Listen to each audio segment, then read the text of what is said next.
Hola, te saluda tu amigo Mauricio Leija de hablemosdeltdh.com. En esta ocasión me encuentro con Daniela Díaz, ella es psiquiatra de adolescentes y nos va a platicar sobre su experiencia en el Congreso Mundial de TDAH. Buenos días Daniela, gracias por aceptar la invitación a venir a esta entrevista. Muchas gracias Mauricio por la invitación.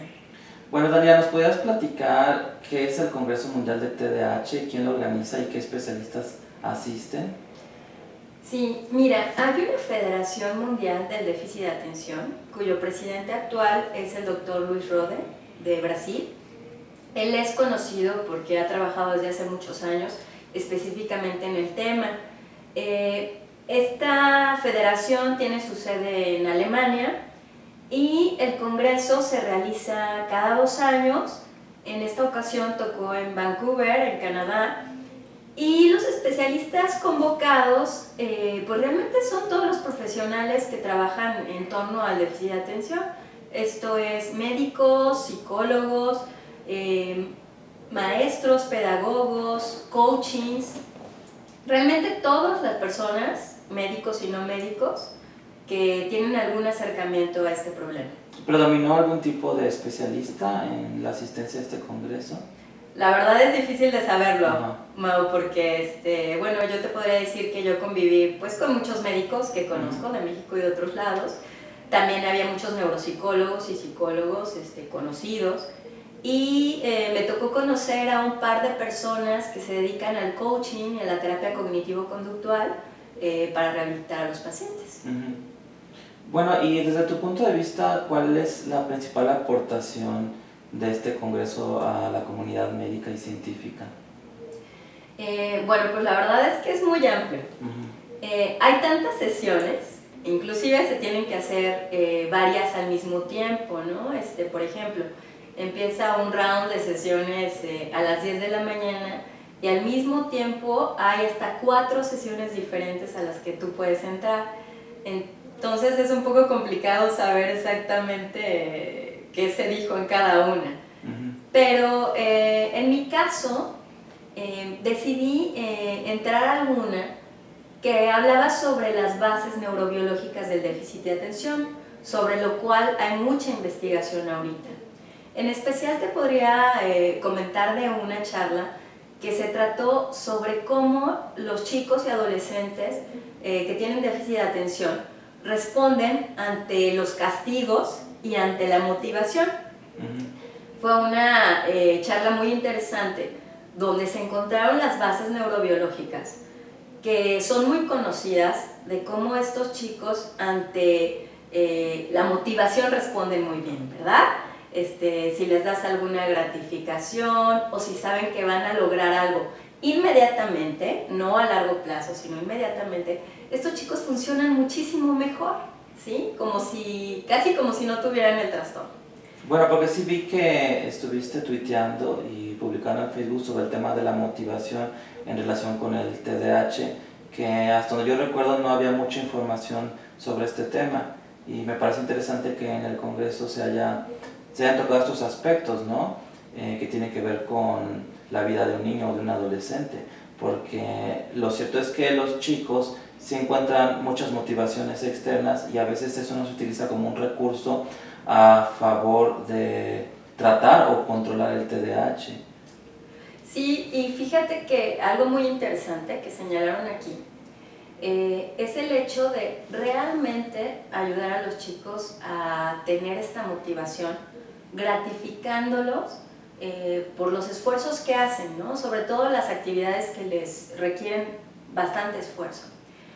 A veces escucho a algunos terapeutas que mencionan que no está bien gratificar, no está bien porque tú acostumbras a los chicos a que por cada esfuerzo que ellos hagan van a obtener algo, ¿no? Entonces la sugerencia es que tuvieran un control interno. Esto fue muy señalado en la charla porque se identifica que biológicamente estos chicos no pueden tener esa motivación interna. Tiene que ser generada de alguna forma por el exterior. Y también señalaron que estas gratificaciones no consisten solamente en gratificaciones materiales u obsequios, ¿no? Inclusive es reconocimiento, es una palmada de parte de los padres, es pasar un tiempo con ellos, algo que al chico realmente le pudiera generar alguna sensación de bienestar inmediato. Entonces, realmente lo que se señaló es que no es que los estés echando a perder, ¿sí? No es que los estés consintiendo, sino les estás ayudando a compensar ese mecanismo neurobiológico que en ellos tiene ciertas alteraciones. Sí, creo que los padres tienen que entender que se tiene que dar desde afuera lo que no se tiene desde adentro, ¿no? Y que por eso a veces se malinterpreta el hecho de buscar motivar a un chico con TDAH. Y me parece que algunas veces se comete el error de tratar de motivar a los niños y adolescentes con TDAH, pero a través de gratificaciones que ellos van a obtener como muy a largo plazo, ¿no? Y me parece que eso no da mucho efecto o no sirve de mucho para lograr hacer que un niño con TDAH pueda tener un mayor control de su conducta. ¿O qué opinas tú sobre esas gratificaciones a largo plazo? No, definitivamente, y lo que se ha comprobado es que estos chicos no tienen ese sistema neurobiológico como para pensar en un futuro, ¿sí? Realmente su sistema considera el momento próximo, ¿sí? Entonces, muchas veces nos encontramos con papás que les comentan que al final de año, ¿no? Cuando van empezando el año, los van a llevar a la playa. Y no nada más hablamos de niños chiquitos, ¿no? Sino también estamos hablando de adolescentes, ¿no? Donde las gratificaciones a largo plazo todavía no generan esta serie de sustancias químicas que te hacen realizar ese esfuerzo con más facilidad. Otra de las cosas muy interesantes, Mau, fue la relación en la respuesta al castigo. Normalmente estamos en una sociedad donde se conoce que la disciplina es en relación al regaño, a los castigos. Esto es algo, pues, de alguna forma cultural. Sin embargo, aquí se señaló que definitivamente faltan muchos estudios sobre esto. Sin embargo, los estudios que ya hay señalan que chicos y chicas con déficit de atención, cuando han sido castigados frecuentemente, tienden a tener este efecto como de resignación, ¿sí? Como que les abates completamente la motivación, empiezan a sentirse que no lo van a lograr y se empiezan a derrotar. Inclusive hubo un estudio muy interesante donde les daban ciertas monedas o puntos por realizar una actividad, pero si no la hacían bien, se los quitaban. Se vio que los chicos ya trabajaban más porque no les quitaran estos puntos que por realmente ganarlos, ¿no? Entonces, ¿qué significa esto? El impacto que tiene el estar dando castigos frecuentes o de evaluaciones frecuentes a estos chicos, que finalmente va a terminar por hacerlos sentir derrotados y a lo mejor que hagan muchos menos esfuerzos que los que pudieran haber hecho con la motivación. Sí, porque me ha tocado conocer a algunos niños y sobre todo adolescentes con TDAH que han llegado al punto en donde ya se les ha castigado todo. Es decir, ya les quitaron la tablet, les prohibieron los videojuegos, les prohibieron ver televisión, y entonces llegan a un punto en donde ellos saben que ya no les pueden quitar nada más o que ya no les pueden prohibir nada más, y eso viene un poco a complicar la conducta, ¿no? Y lo que yo he visto en algunos papás es que a veces se pierde el equilibrio entre yo recompensar una buena conducta y sancionar o castigar una mala conducta. A veces nuestra mirada es más negativa, ¿no? Nuestro foco es conductas que son problemáticas, voy a incidir ahí en vez de tener una mirada más positiva sobre los chicos, ¿no? Porque me viene a la mente el pensamiento de Ross Greene, que él piensa, que claro que otros podrán tener otra opinión, pero él piensa que la mayoría de los niños se portarían bien si pudieran hacerlo, porque saben que les conviene portarse bien. Es decir, un niño que tiene un problema de conducta, en mayor o menor medida se da cuenta de que eso le genera problemas y que su calidad de vida es menor. Pero muchas veces este tipo de condiciones del neurodesarrollo como el TDAH le dificulta mucho a un niño poder controlar su conducta, ¿no? y cuando solamente se están dando castigos, pues el niño también va introyectando una imagen de que él es una persona que no puede aportar algo positivo a su ambiente, y creo que es preocupante que en etapas tempranas del desarrollo se vaya asumiendo esa identidad.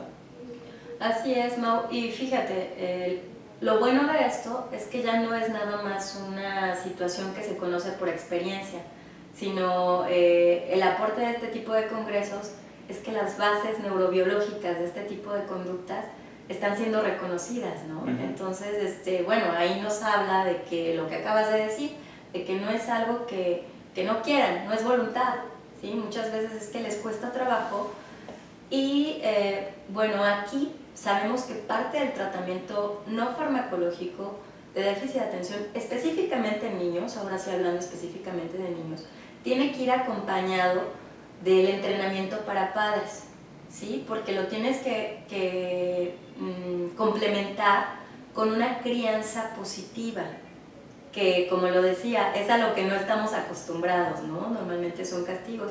Y entonces la crianza positiva se basa precisamente en esto, en motivaciones. Pero no piensen que es solamente motivaciones y dejarlos hacer lo que quieran y no ponerles límites, ¿no? Más bien los límites se basan en situaciones donde tú modelas al niño cuál es la conducta positiva, en lugar de hacerlo sentir mal, culpable, con miedo, ¿sí? O devaluarlo, ¿no? Hacerlo sentir que él no puede. Entonces, pues señalo, ¿no? Parte de un tratamiento completo del déficit de atención tiene que incluir el enseñar a los padres estas técnicas, porque no es algo que lo traigamos culturalmente, a veces cuesta mucho trabajo. Sí, realmente yo he llegado a pensar que para entender el TDAH, pues una de dos, o tienes un hijo con TDAH, o tú lo padeces, o eres un especialista en este tipo de trastornos, porque es muy frecuente que los padres reciban consejos, recomendaciones u opiniones de personas cercanas, amigos, familiares o vecinos, y que los confunden mucho sobre el origen de este problema.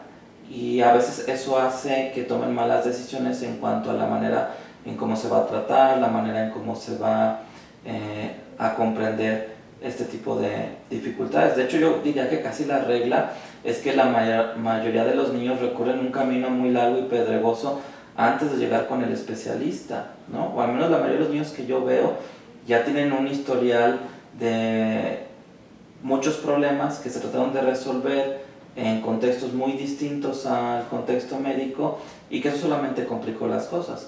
Y a veces cuando se inicia un tratamiento basado en la evidencia científica, los padres reconocen que eso es lo que más les ha funcionado si comparan con todos los intentos de solución que ellos implementaron antes de llegar con el especialista. Bueno, te quería preguntar, en tu opinión, ¿quién sería el especialista más indicado para diagnosticar y tratar a niños y adolescentes con TDAH? Bueno, aquí te voy a compartir no solo mi opinión, sino lo que se ha ido afinando en los congresos con el tiempo. Y esta persona tiene que ser un médico, ¿sí? ¿Por qué? Porque el médico tiene que diferenciar de otras patologías biológicas que pudieran simular los síntomas del déficit de atención. Y este médico tendrá que ser una persona que tenga conocimiento en enfermedades emocionales y conductuales de los chicos. Probablemente la persona más capacitada para tratar el déficit de atención es un psiquiatra, ¿sí? Porque se ha visto que personas que solamente están formadas en déficit de atención desconocen en sí el desarrollo de otros problemas, trastorno bipolar, trastorno de ansiedad, que normalmente pueden acompañar el déficit de atención. Culturalmente se ha visto que los neuropediatras también están, ¿no? Trabajando con este problema, y hay unos que son muy buenos y que pueden tener este ojo clínico. Entonces probablemente un neuropediatra en equipo con un psiquiatra pudiera ser un buen equipo. Sin embargo, no olvidemos los tratamientos no farmacológicos, que también se ha evidenciado que ayudan a los síntomas. Y esto es la terapia cognitivo-conductual, el entrenamiento de padres que actualmente hablamos, y situaciones individualizadas dependiendo de las necesidades de cada paciente. En general te podría responder que puede ser mejor un trabajo en equipo, ¿verdad? Donde el médico especialista en psicopatología pueda diagnosticar el déficit de atención y además trabajar en conjunto con un equipo, porque tienes razón, muchas veces los chicos pasan 4 o 5 años en diferentes terapias cuando no son realmente bien diagnosticados. En mi parecer tenemos un atraso en México y en general en lugares fuera de la ciudad, donde nos quedamos con la idea del déficit de atención como estos chicos inquietos, hiperactivos, que se suben a los sillones y que prácticamente puedes diagnosticar en el consultorio. Y no, esta idea ha cambiado totalmente. Inclusive en el Congreso, uno de los ejercicios fue hacer la entrevista a un joven que estudia medicina y que nunca le habían dicho que tenía déficit de atención, y los problemas se le presentan hasta que la carga académica es muy fuerte. ¿Sí? Y es una entrevista muy interesante porque este chico también padece ansiedad. Entonces es donde tienes que discernir entre qué síntomas realmente son generados por el déficit de atención o cuáles son por la ansiedad. En este caso hay chicos que llevan una estructura muy adecuada, una mamá muy organizada, una escuela muy demandante, chicos muy inteligentes, donde funcionan al parecer bien. Realmente los déficits son aislados, ¿sí? Porque hay un ambiente compensado. Sin embargo, cuando llegan a la etapa de adolescencia, donde mamá ya no tiene que intervenir tanto, donde la escuela los deja un poco más independientes, es cuando se empiezan a ver las alteraciones importantes, ¿no? Y ya no digamos en la universidad o en posgrados, donde se ha identificado casos nuevos porque nunca habían sido diagnosticados anteriormente, y ya tuvieron que sortear una serie de complicaciones en la vida, e inclusive ya llegan con otro tipo de problemas como depresión, baja autoestima, mucha ansiedad, algunas disfunciones en relaciones interpersonales, y todo esto por un problema que no se diagnosticó a etapas más tempranas, ¿no? Entonces realmente se está enfatizando el que el diagnóstico sea más amplio, identifiques que no son solo los síntomas o no una prueba neuropsicológica o psicológica que pueda descartar el trastorno, ¿sí? Por eso la importancia de que sea un médico que conozca este problema. Pues en ese sentido, ¿hubo algún desafío al DSM-5 o alguna propuesta? Porque se ha criticado mucho al DSM-5 sobre su manera de conceptualizar las características de los niños con este problema, y me parece que no hubo muchos cambios del DSM-4 al DSM-5, aunque lo que comentas de que algunos chicos que quizá tienen TDAH leve y han tenido un ambiente muy estructurado y que tienen buenos hábitos de estudio y son inteligentes y han tenido buenos maestros, pudieran no ser muy evidentes las manifestaciones en la etapa escolar, ¿no? Y creo que una aportación del DSM-5 fue que se estiró ese tiempo y que ahora puedes empezar a ver síntomas poco antes de los 12 años, ¿no? Cuando antes el DSM te pedía que vieras síntomas en etapas más tempranas, ¿no? Pero ahora se ve que esos síntomas se pueden un poco enmascarar por el contexto. Pero ¿hubo alguna aportación o algo que pueda añadir algún conocimiento a la manera de hacer el diagnóstico? Sí, fíjate que fueron un par de charlas donde se tocó el tema. En una es donde relacionan la cantidad de síntomas, sobre todo en adolescentes, con el grado de disfunción, ¿sí? Y se vio obviamente que a mayor cantidad de síntomas probablemente había más grado de disfunción. Sin embargo, algo muy interesante, para el DSM-5 requerimos 5 síntomas en la adolescencia. Exacto. Y aquí se encontró que con 4 síntomas que tuviera, realmente tenía un problema de disfunción importante en varias áreas de la vida, ¿no? Entonces tal vez nos estamos quedando cortos en esperar que haya 5 síntomas. Aquí es donde se sugiere que la evaluación sea más amplia, y estas van a ser las siguientes líneas de investigación, donde no es nada más el síntoma, no es nada más la inatención, la hiperactividad y la impulsividad, sino también otras situaciones que generan mucho malestar y mucha dificultad en la vida, como son la dificultad en la regulación emocional. Sabemos que estos chicos pueden ser muy efusivos al expresar sus emociones, ¿sí? O el enojo les cuesta mucho trabajo controlarlo. Otra de las situaciones tiene que ver con sus funciones ejecutivas, esto es, no todos tienen las mismas disfunciones, pero hay chicos que les cuesta trabajo organizarse, planear, hay otros chicos que les cuesta trabajo medir el tiempo, ¿sí? Se llevan horas haciendo su tarea o levantándose en la mañana, que hemos visto que es uno de los más graves problemas, el prepararse para ir a la escuela.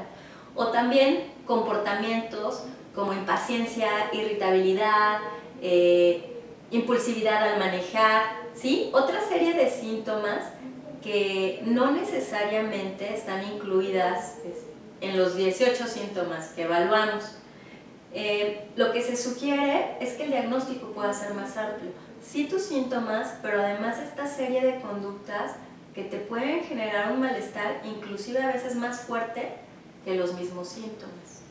Quiere decir que estaban apoyando esta como libertad o capacidad de no apegarte estrictamente al DSM-5 con la finalidad de poder ver más cosas y hacer diagnósticos oportunos, porque sí me parece que hay niños que a lo mejor no cumplen los criterios exactos para el DSM-5 y eso los dejaría fuera del diagnóstico y por tanto fuera de beneficiarse de un tratamiento, ¿no?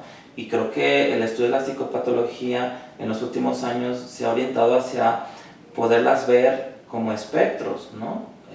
Que van de a lo mejor grados menores de manifestación hacia grados un poco más graves.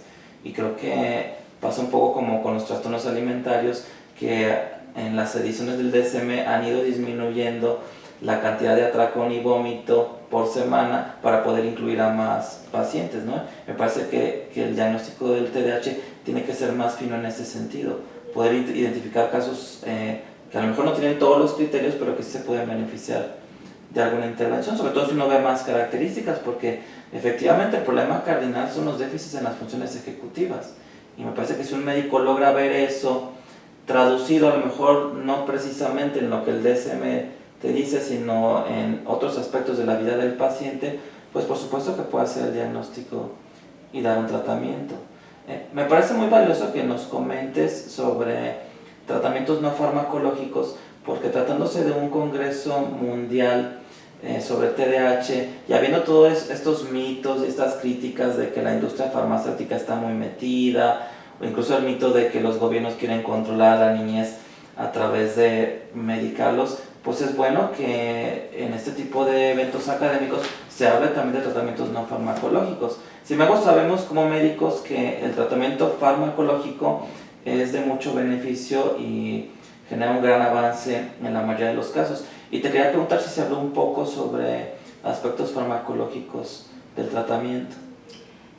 Pues sí, obviamente cada congreso se tocan los temas de farmacología y nuevos candidatos o nuevas líneas de investigación, ¿no? Sobre todo algo que se venía manejando desde hace 2 años en el Congreso de la Asociación Americana de Psiquiatría Infantil. Se presentó un nuevo proyecto que es una píldora que se toma en la noche y empieza a funcionar hasta el otro día en la mañana, que de alguna forma podría solventar las dificultades en el que el chico se despierte, que es una dificultad muy común, y empiece su día ya con medicamento, ¿no? Porque normalmente las fórmulas que conocemos pues realmente se empiezan a liberar un tiempo después de ser ingeridas. Sí, es muy común las mamás que nos dicen que los chicos despiertan de mal humor o despiertan como en una modalidad lenta, y entonces es todo un viacrucis el que el niño salga de la casa, ¿no? Vestido o con el uniforme, desayunado. Realmente me ha tocado conocer muchas familias donde el hecho de que el chico tenga TDAH les complica muchísimo la mañana, y a veces me atrevería a decir, por lo que me han comentado, que la mañana es la peor hora del día, ¿no? Porque a veces a los niños con TDAH como que les cuesta mucho trabajo pasar del estado de estar dormido a despertar, como que eso los frustra mucho y desayunan de mal humor, se pelean con la mamá, o con el papá, y me parece un aporte de mucho valor el que el niño se despierte con el efecto del medicamento.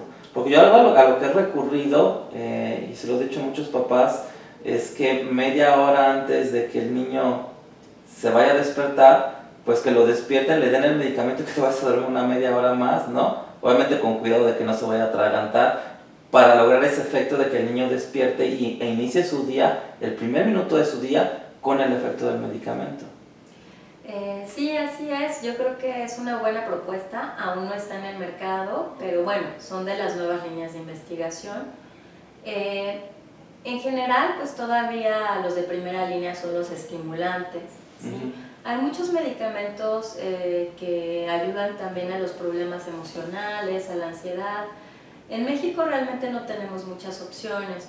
Tenemos estimulantes y ahorita 2 estimulantes que podemos utilizar, y también otro medicamento que no es estimulante, que sabemos que lo podemos utilizar cuando hay algunos otros problemas comórbidos, entre ellos la ansiedad.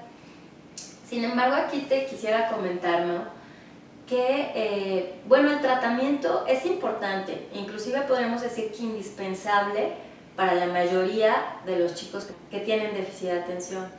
Sin embargo, tocando el tema de estos chicos que tienen un alto funcionamiento, que tienen muy buenos recursos y que desde chiquitos fueron adquiriendo ciertas estructuras, yo aquí te podría comentar que inclusive yo en el consultorio tengo pocos casos sobre todo de adolescentes con déficit de atención que ya no están con medicamento, que realmente están en una escuela que los favorece, ¿no? Porque ese es otro punto, también las intervenciones escolares. Entonces están en escuelas que realmente favorecen o están en pro de una educación, podríamos llamarle más motivante, en ocasiones más personalizada. Fueron chicos que también desde pequeños empezaron a formarse estos hábitos, estas estructuras. Claro, con más dificultad que otros que no tienen déficit de atención, pero bueno, sabemos que ya en un ambiente más estimulante es mucho más fácil que la desarrollen. Entonces sí te podría decir que tengo algunos chicos sin medicamento, pero aquí lo más importante es que si vas a dar un tratamiento farmacológico, no te olvides de los demás tratamientos que este chico necesita, ¿no? Que lo que sabemos es que es algo individualizado, que si son niños definitivamente tienen que tener ese entrenamiento para los padres, para que estos padres ayuden a desarrollar esas motivaciones. Tenemos que hacer intervenciones en la escuela, al menos unas sugerencias de cómo ayudar a estos chicos.